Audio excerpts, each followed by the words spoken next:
Reaching Unlimited, and I am so pleased to have Cora Howard with us today. Correct, Howard? Yes. Yes. Okay. It's like, oh, I should have verified that. Anyway, I'm so happy to have you here today. Thank you for sharing your wisdom with us. Can you tell everybody a little Thank bit you. about who you are and what you do? Okay. I am a spiritual healer and a certified alternative therapist for parents, well, new parents with postpartum depression. I love that. Now, That's what the put you into that specifically? well, I went through postpartum anxiety Hmm. the first time with my oldest, and then I went through postpartum depression with the second one. And my doctor just told me, he diagnosed me, put me on antidepressants and anti-anxiety medicine, but there was nothing else, like no other conversation beyond that. So I started to work on myself and heal myself from within. And so that's kind of what I help other parents do, because no one really teaches you how to prepares you basically to transition from, Hmm. you being you, and then you become a parent and it's like, okay, well, I did it, you can do it too type thing, but that's not true for every single parent. It's different. So, what did you do when you Yeah. said that you did your inner work and started to heal yourself? What did that entail for you to be able to say, "Wow, I've got a problem, and I'm not going to rely on the regular medical profession to take care of this because it's not going to be in my best interest or my baby's best interest." What did you do to then follow that Yeah. process of healing? So I stumbled online this word called shadow work. Hmm. So that's what I started doing with myself. But what I really did was I started asking myself Hmm. questions. Where is this coming from? When did it start? Basically unpeeling the onion of my pain. And so when I got to that point, I started healing from whatever that was, and working toward creating something new Hmm. and not filling a void or coping with a negative coping mechanism, if that makes sense.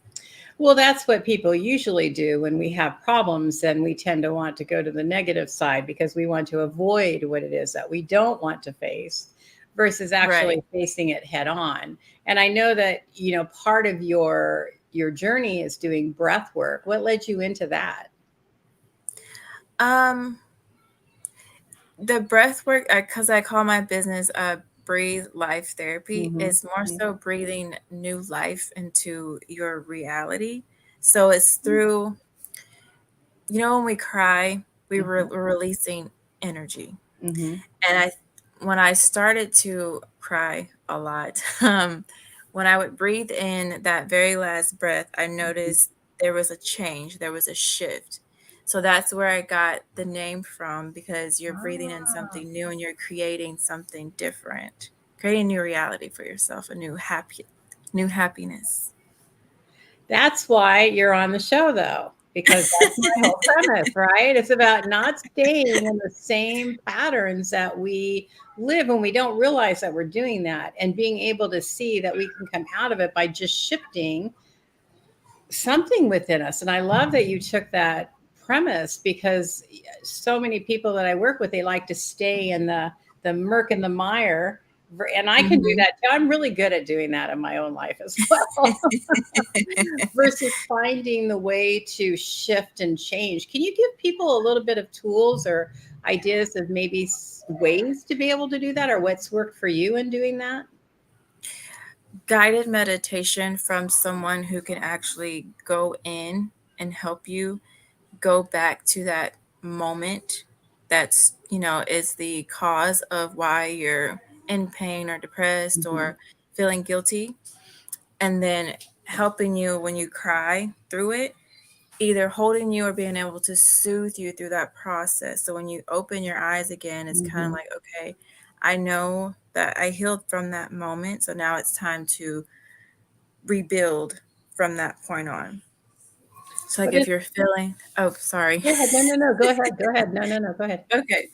So like if you feel like, you felt lonely as a Mhm. child, and that was the premise of why you're feeling lonely with your baby, Mm-hmm. you can start to rebuild. Like, why am I feeling lonely? What did I want when I was lonely? So if it was at the age of 13, you felt that, and it's coming back up because it's mirrored within your child, and your parenthood, um, you can start to say, okay, what did my 13 self want?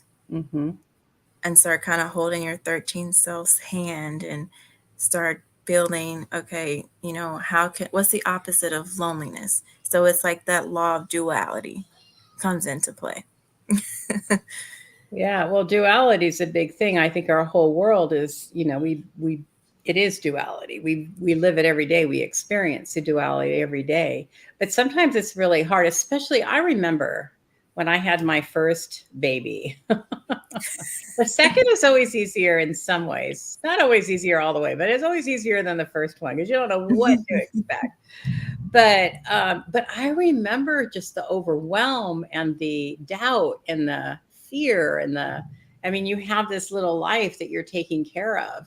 And do you feel like that's been a part of, I don't know if you've had more than one, answer that too, but is that a Yeah. part of the two? Okay, so you've had done the same thing.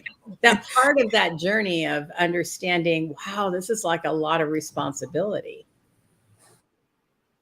Yeah, because with the oldest, I had anxiety. So it's Hmm. kind of like I had to make sure, she was sleeping okay. I was breastfeeding, so I made sure that, Hmm. however many ounces she got the Hmm. exact amount. Yeah. That's a whole nother topic, breastfeeding. Oh my gosh. I could go on stories with my son was my firstborn. I had a boy, and he has some personality, and he was portraying it at that age too. And breastfeeding was one of the ways he would do it. It was like, what are you doing? Anyway, I love breastfeeding though. I don't, we're going on a different topic here, but I think that was the most bonding. And for me, it really helped me to be able to, I think, wrap my head around being a mother and all the Hmm. responsibility that that entails and the fears and the how do I's, because that's the first is like, oh, what do I do and how do I do it, it's so Right. overwhelming. Oh my gosh, I'll never forget that. And by the second you're just like, oh, you'll take care of it or it'll take care of itself. Right. It's kind of like the second just kind of grow. Like what I did was I got my oldest. Hmm. She started teaching the youngest, so it's kind of a little bit Oh, easier. how funny. See, their personalities come out right away. Yeah. My son was a scoundrel. I mean, he wasn't a bad person, but he had a Yeah. character. My daughter was a lot more quiet. We'll put it that way.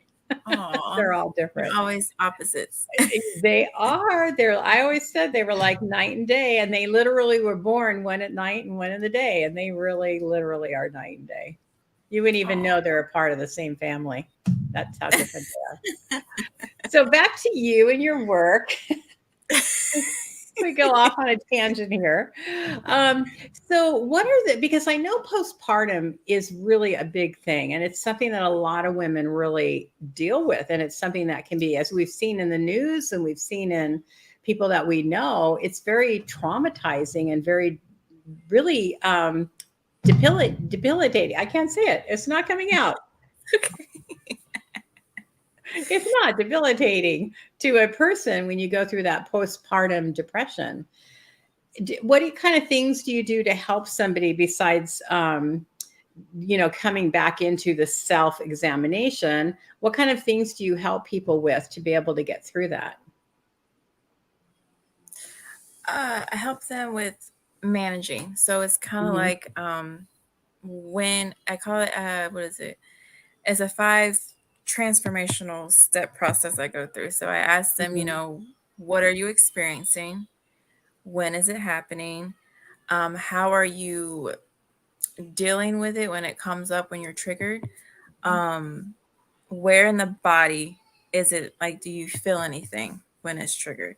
Hmm. Um, and so then we get to a management process because sometimes I don't always get to the why immediately, Hmm. or they don't. So we just handle, let's manage your symptoms.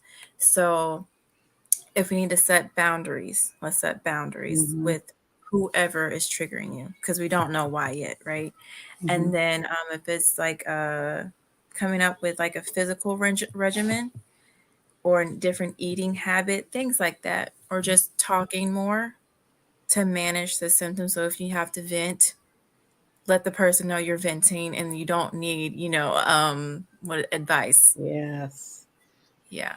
That is really big to communicate that, because not everybody knows that you're just needing to let off steam and you're not really wanting to be the problem solved or to be taken care of. You just need to let it all go. One of the things Yeah. you said, though, that I feel like a lot of people don't pay attention to in the beginning of that is that triggering stage. Because sometimes we can be triggered to react in a certain way and we don't even know that we're being triggered. So, how do you deal with people or help people to see, okay, you reacted that way because there's a trigger in the why? So I tell them to take a 24-hour day, just a random day, Mm, and tell me when are you triggered? And then mhm, we go in deeper to when those triggers happen, mhm. who they happen with, what activities you're doing, what exactly you're doing. And then that's kind of how we get to the next part of it. Is we have to figure out how many times it happens in the day, when is it happening, what are you doing? That's interesting because sometimes we can even not realize that we're triggered, though. I'm going back to that because sometimes Hmm. we react and we don't even know why we react. So it takes that mindfulness to be able to stop and go, wait a minute. I mean, I'm still doing it in my life, and I've been doing this for a long time where I'm like, wait a minute, you're being triggered. Now, I feel like we go through the subtleness of it. Like it's not in Hmm. your face anymore. But what are the symptoms, or how would somebody know that this reaction that I'm having is coming because I'm triggered by something? It's not really that person that's in front of me, but something in my past. It could be crying because your baby's crying because you don't know how to soothe them. Yep. It could be that you're in a house with your baby, there's Mhm. no one else there, you really Mhm. can't call on anybody. Or the opposite end of that, I just want to be alone with my baby, I don't want anybody around. It could be, being overly OCD with Mhm. your baby as well, because OCD is a part of postpartum in that fourth Mhm. trimester. And anger, because no one talks about postpartum rage. Yeah. Yeah. I love it. That is so true. What I love about this conversation is that even though this is about postpartum and being able to maneuver around being a mom, no matter how many kids you have, it's always a challenge and it's always a new experience, no matter who it is.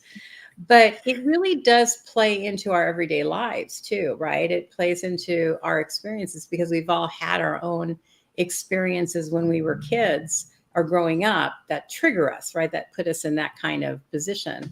So I love what you said in the way that you would deal with a mom, because they all really play into how even I would do it, things that I should pay attention to. Do you see that? Do you agree with that? Yeah, I I agree want with that. to. Yeah. Like, supposed to be a question, came out as a statement. I'm just listening to you going, it really is true. And I don't think that I ever paid attention to that when I wasn't even awake. I wasn't even close to paying attention that there were triggers or anything. But I had no idea, because I feel like, and I'm sure you see this a lot, especially with new moms, you're in that kind of fight or flight mode because it's so overwhelming, so many things to do. Hmm. So how do you Very get much. help people? Which I love the way this is going. It's going a different direction than I thought, but I love the way this is going. So because first time moms are really like, it's hard. You don't know what are some maybe people that they can reach out to, or ways that they can learn about or be more prepared. What are some of the different tools that you may have to help someone who's hasn't had their first baby yet, but that they're going through that and going to be? So I advocate for doulas and midwives, Mhm. 'cause I think those people in those professions Mhm. they're gems. They're like diamonds in the rough, because Mhm. anytime anyone has had postpartum depression, they're like, what can I do to alleviate it or not get it again? because it's scary when you have it the first time and then you're like, I want another child. I don't want to go through that again. I Yeah. always say a doula or midwife because they Mhm. help calm you down. They help Mhm. you, prepare you, and they're there even after the child is born to kind of come in and help. And a lot of women don't get help, after the baby's born. Yeah. It's normally Mhm. just them and they're on maternity leave and they're stressing, oh my God, I got to go back to work if, they're working, in a job. But that doula comes in and helps. They come in, feed the Mhm. baby, allow you to sleep, allow you just, me time, and they're there. So if you need someone to talk to, they're right there, in your home, taking care of your baby, cleaning the Mhm. baby, feeding the baby so you can sleep, take a shower, and, all the things. That's the big one. Oh my god. Taking a shower when you had your first baby and there's nobody around to help you. Oh my gosh. Yeah. You bring back memories. Oh my gosh. That was a long time ago and I still can remember. What I loved being a mom though. Yeah, it's It is one of my favorite jobs that I've ever done in my life. I haven't always loved it though, I'll tell you, but yeah. overall I have. One of the things that you said was people that had this experience in the beginning are on their first child, with their first child. I, I need to drink water or something. My mouth isn't working today. If they have that type of situation with their first child, is it more prevalent to have it on the second? Is there anything that could prevent that, or do you know anything about what the proclivity of that would be from your experience? I'm asking. There's a 50-50 chance it'll not happen with the Hmm. second baby, Hmm. or it can get worse with the second baby. Oh wow. But that also depends on if the mom, if she's treated it. Hmm. Because if it's undiagnosed, then there's a possibility it could get worse with the second child. Because Now, when you said treat it, does that mean that there is like a chemical imbalance or some kind of physical thing that causes that? my belief Mhm, is that there is an energy imbalance mhm, within the body. mhm. But the doctors do say it's a chemical imbalance, which is technically the same thing. Mhm, But yes, there is an energy imbalance because it's that transitioning mhm. phase from either from self to parent, and Yeah, it could just be a title change too. I'm a mom. right. That's a Yeah. big one. I don't know. I'm not arguing with you. I just want to rephrase this for me. I'm not sure if it's the title change or the reality of being a mom. I mean, no, it is a title change, but it is that energy of, wow, I am responsible for this little life. Mm-hmm. That's a big responsibility. I remember it both times. I mean, I think for my son, I was more like horrified for a lot of different reasons. But the whole birthing and everything was horrifying. But with my second, it was more peaceful and calm. The whole experience was more peaceful and calm, Mm-hmm. which is interesting because for me at that time, it wasn't as accepted to have your baby outside of a hospital. And I was Mm-hmm. not having my baby in a hospital. It was not going to happen. And so I ended up having him in a birthing center with a doctor that was like a naturopath doctor. And it was should have been very peaceful and calm, but it wasn't. And then when I had my daughter, I, because of our insurance, I ended up having to have her in a hospital. And I was paranoid because I thought they were going to do all these horrible things to her and I would lose her. And I mean, I was a basket case going in. And yet, Mm-hmm. having that whole birthing process was a lot more peaceful and calm. I thought that Hmm. was very intriguing. Yeah. Yeah. And I don't know what in me caused that, other than the first one is more scary than the second one because you don't know what to expect. But yeah, Yeah. yeah. So is that a part of like, do you, because you talked about medication, so you do meditation. Oh You're fine. my God. Um, Do you work with people about mind over matter and talk to them about different kinds of breathing exercises or uh, affirmations or things like that to help them through the pregnancy?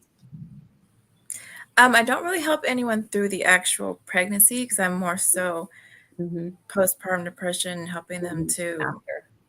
yeah. I So see. I'm all after. That's true.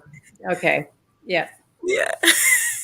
I'm moving you to the Dala or to the beginning part of it. I don't know why, but I am. But you're right. You said that. Uh, what do you find in your experience has been kind of a common thread that would lead people to, or maybe be a proclivity to them being more susceptible to postpartum depression? People who have had childhood trauma, Mm-hmm. people who have had traumatic birth experiences, and also people with financial scarcity, I guess is the best word. Or no, maybe, yeah. I don't know the word to use, but that's the word that came up in my head. It worked. I get it. Okay. Hi, Cassandra. Hi, Spirit. Um, because I feel like, how much of environment is to play in that. But I Mm-hmm. feel like, have you done any statistics to maybe economic patterns or anything in that realm that would be some people have it higher than others? Uh, Single moms. So, yeah, I would imagine that would be the case. That's Mm-hmm. a tough one. Yeah, And that's that's pretty, the biggest. That's the biggest one. And if we want to talk about percentages.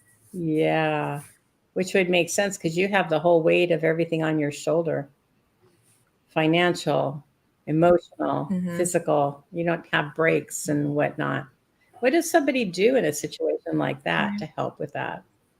Is there any services out there or anything that somebody can do that would open doors to give them some kind of relief? I have noticed there are more Mhm, resources now, as mhm, far as from organizations locally and also nationally to help. mhm, mhm, I believe the Postpartum Support International does have helps with finding job resources, things like that. And I mhm, know locally here in my state of mhm, Alabama, mhm, they have drives where they give diapers and food and things like mhm, that. mhm. Is there Yeah. some kind of organization that basically would be a go-to for women that need to have that kind of help? A main Um, organization that would be like, 'cause, I don't know how you go to a church or you would go to a, center, maybe a community center or something to find these kinds of, helps that you might need?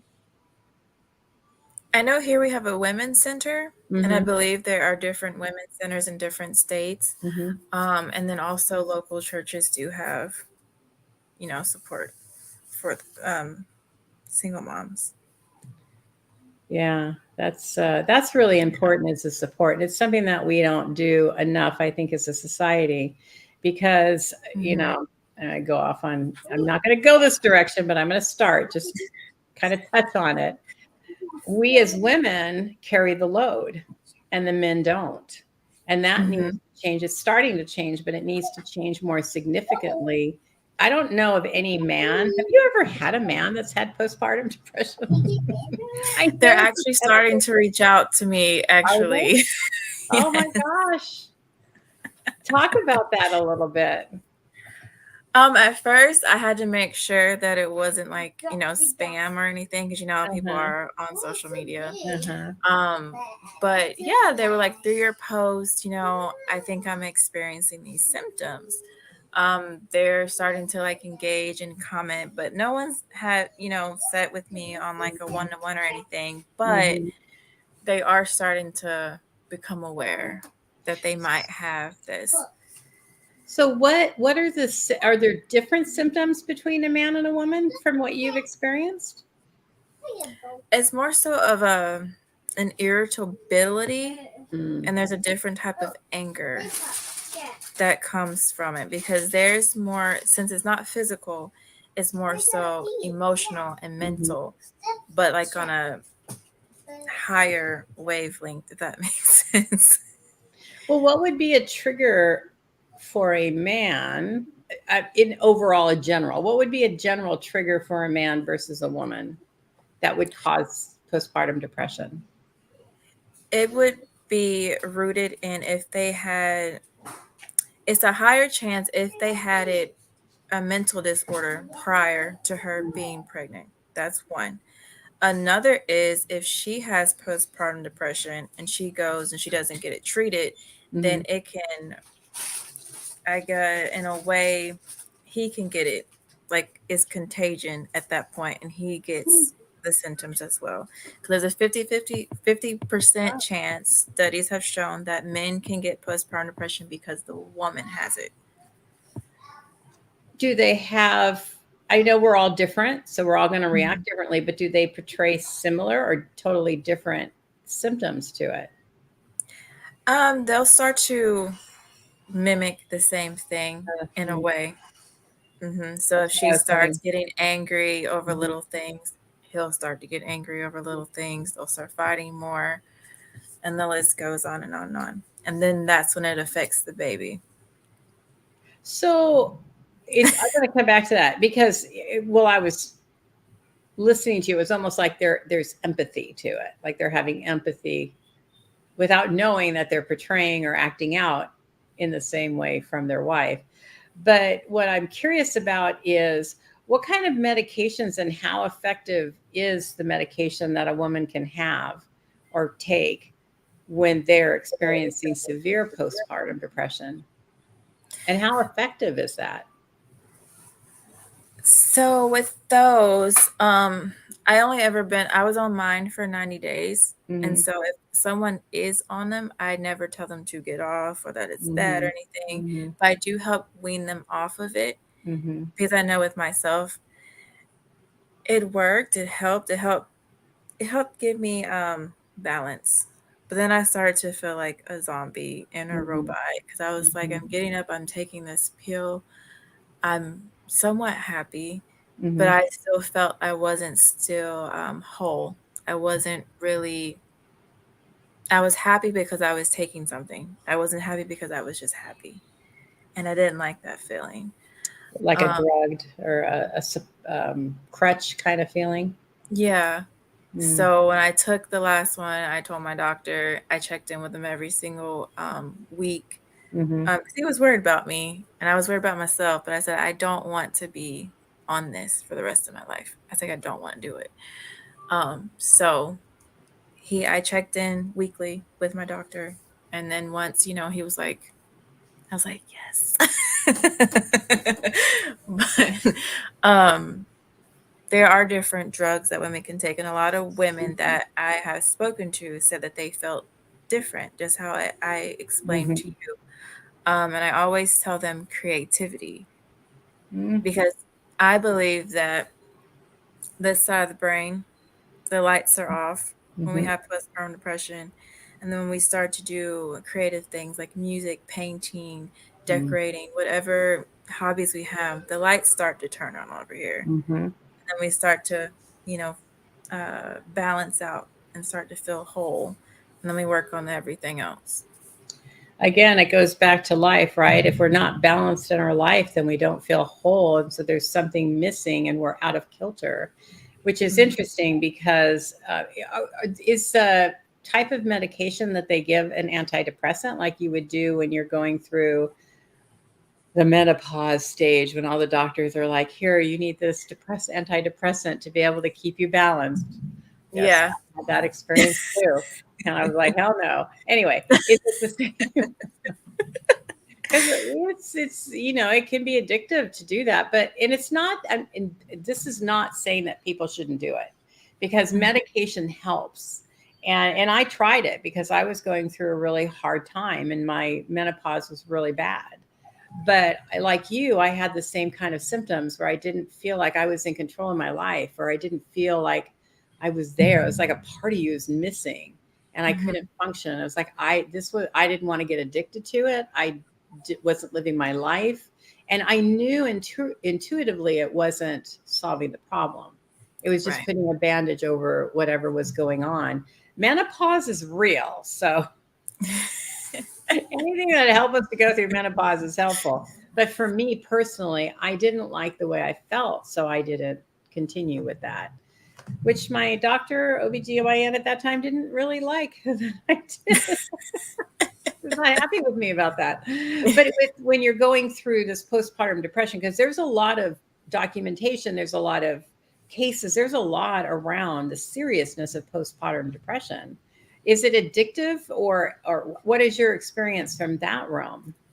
And I know you're not a professional, you're not a doctor, and I'm not asking you for your professional opinion on that realm. I'm asking from your experience of Yeah. what you've helped people with. I want to make that clear that this is not a, yeah, Yeah. we're not a doctor. We're not trying to pretend that we are here. Well, when I first took it, I started to kind of come out of that funk, I guess you can say. Hmm. Hmm. So it started to help, and I started to notice changes. I started smiling. It wasn't until I took it for when I got to the 90-day mark that I was like, I stopped looking in the mirror and I was like, this isn't me. Who is this person? And I know other people have felt that way because I have a friend who actually told me that she was taking, anti-anxiety medicine. Hmm. And she was like, I don't feel like myself. And Hmm. so I told her my story and I told her, talk to your doctor Hmm. and let them know that you want to come off of it. And, I'll help you through the stages, but I do want you to check in with your doctor weekly because I'm like, I don't know the severity. I don't know. Right. Yeah. So I That's a always very good answer. partner with their Hmm. doctors to Hmm. make sure. So we're kind of working together. And that is really important. For me, I just winged it because I hadn't been on it. I mean, I was already going into holistic medical medicine and holistic living, so it just didn't resonate with where I was going. So it Hmm. was for me. I was just like, yeah, I'm not doing this. But hello from Washington. But you know, I want to say there's also a stigma to that too, that it actually does help. So if it is helping you and you're being seen by people that are supporting you, people like you who are helping you to look at where is the trigger, where is the center of this situation. But having that kind of help when it comes to medicines is not anything to blink at. It is something that we all should do if we need to. Hmm. Because I know there's Absolutely. a stigma to that, totally. Yeah. So, how old are your children now? They are 6 and 4. Oh my. Oh, the six is starting to get up there. The 4-year-old's still cute. Yeah. Not that they're not cute either, but I'm just going from my childhood. My granddaughter is going to be, well, I have a bunch of kids, all different ages. We'll put it that way. Whoops, going the wrong Oh, direction. I have a granddaughter that I'm really close to, and I was at her aw. birthing, and she's lived with me for a period of time, and we're very, very close. And she's going to be 14. I'm like, what the heck? How did that Aw. happen? I know, right? Aw. You got a 2 and an 8 and a 13. Oh, you're going right into the teenage years. Good luck, Christina. They're still manageable at 6 to 8. Twos are amazing, but when you start getting into 13 and 14, it's like, ah. If you need any advice when your kids get there, I'm here for you. I got you, Cora. Okay. Oh my gosh. Oh, I had my granddaughter here to for a period of time, and I said, you know what? I need you to do some work for me. She was like, rah, rah, rah. And then she sat down and she actually did a good job. And then she ran, ran, ran again. I'm like, okay, Aw. have a teenager. So how does your family feel about what you do? They're fully supportive, Oh, actually. nice. And That's ironically, I only told my mom, my sister, mhm. my manager at the times I did work during the time that I had it. Mhm. And that was it. My mom was like, don't tell anyone. Just go ahead and, do all this stuff. And I was like, but I need to know, they need to know what's going on with me. I don't want anyone to think, I'm weird or I'm acting different. She was Mm, like, no, she was like, just keep that to yourself. Don't tell anyone. Um, so then when my mom passed in 2021, I was grieving like really hard. Like I mm, stayed inside, I think, for almost a mhm, year.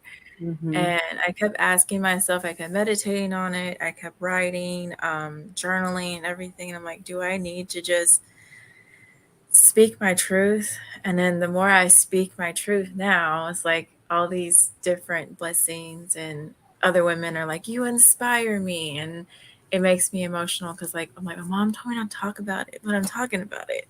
And it's empowering, it's liberating, actually. It is liberating. It's something that speaking your truth is always a good thing. You're right, Christina. It's very interesting Hmm. because it helps us when we do that. It helps because when we're burying stuff, we're not coming out of it. But when we're actually facing it, that's when we can actually grow. I love that your mom. Okay, well, I'm going to rephrase this because I'm going in a different direction. That your mom is supporting you now in what you're doing. I feel like, are you thinking of going deeper into this profession, like getting more educated or certified or something? Are you thinking about doing more in that? Yes, I am. Okay, do it. Your mom is saying do Okay. it Okay. right here. Do it. She's really encouraging because I feel like what she's making me aware of is that you have this great ability with people. And I feel like she would have been a lot more quiet and didn't always speak her truth. Is that right? Is that That's right. yeah, she's like, no, no, no, no, no, no. But she sees that you can do it and she's wanting you to keep moving forward. And I'm sorry, I'm not didn't mean to go into a mediumship reading, but she's been really here about moving forward. And she keeps telling me that you have no idea where you're going. Like you're starting this path, but you're actually going to go into another path, which is going to be very surprising to you. So I'm gonna have to stay in touch with you to see what you do. Okay.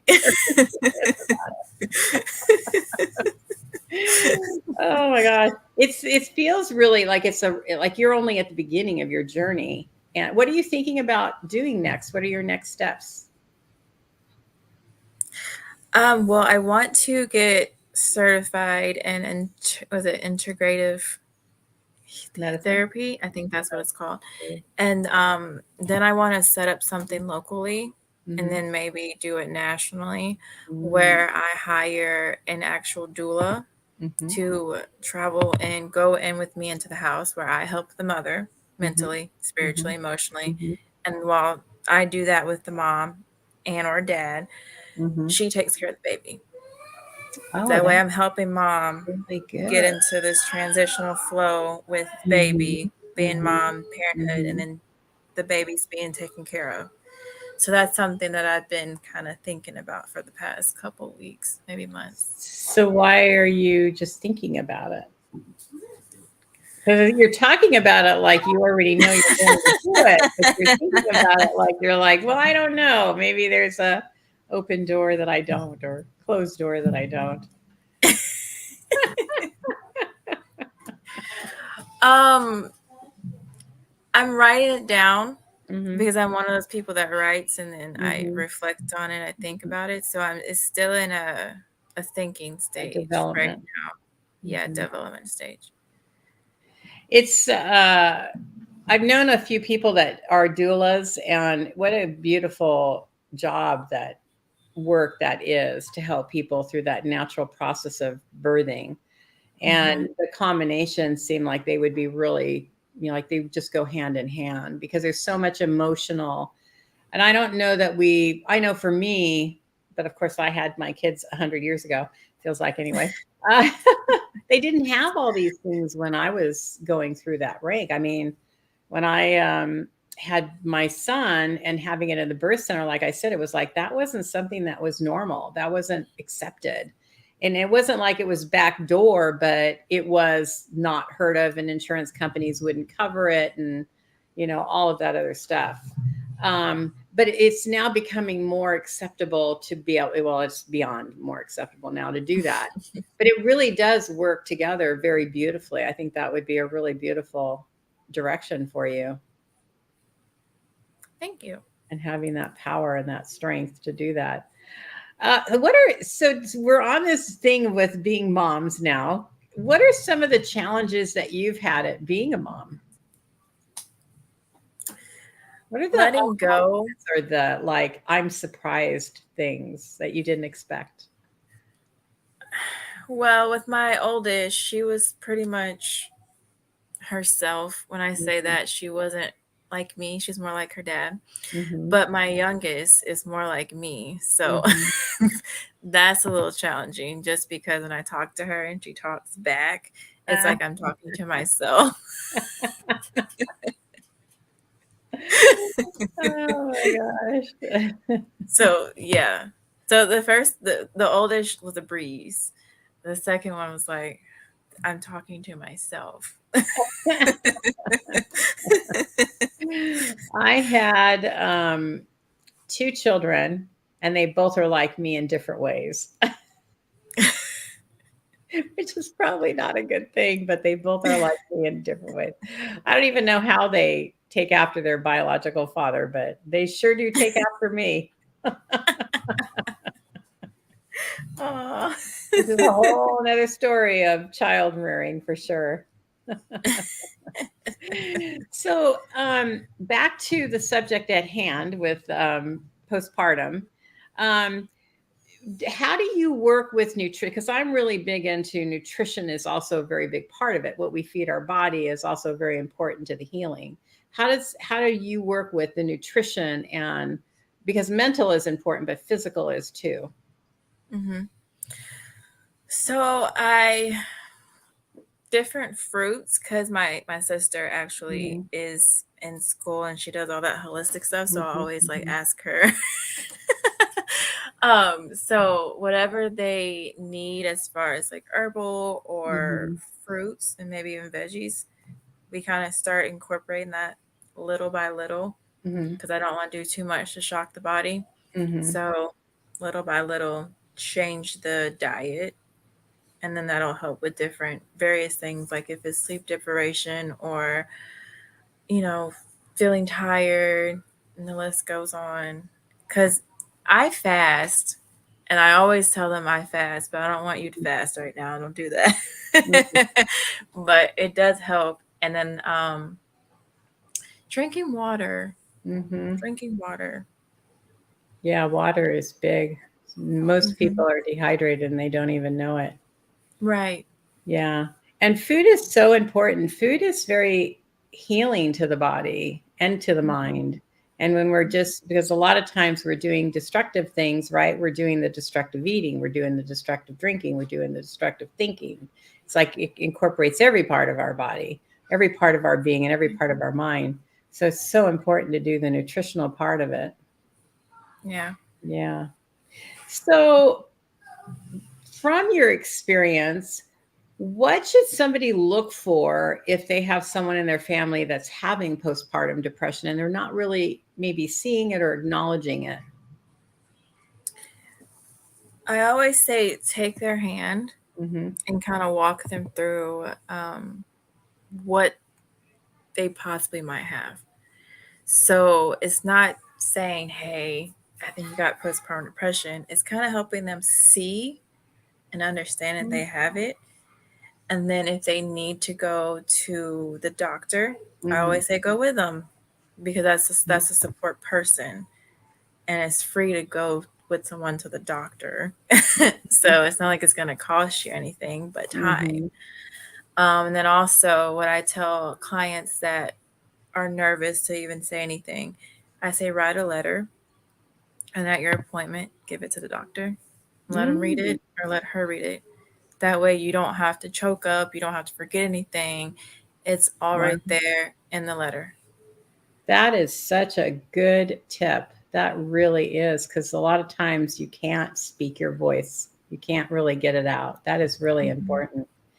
So, as a family member, if you see that someone has it, what can you do to help someone really see it?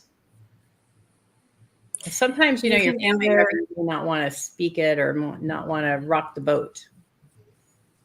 um I always say you can watch a movie if there's a movie. I don't think there's a movie with postpartum depression, but I always recommend a movie, Mhm. or even social media, Mm, because there's a lot of stuff on social media. But mhm, I believe that if you share something and they might go, "Oh, I'm experiencing that," kind of get them to see for themselves mhm.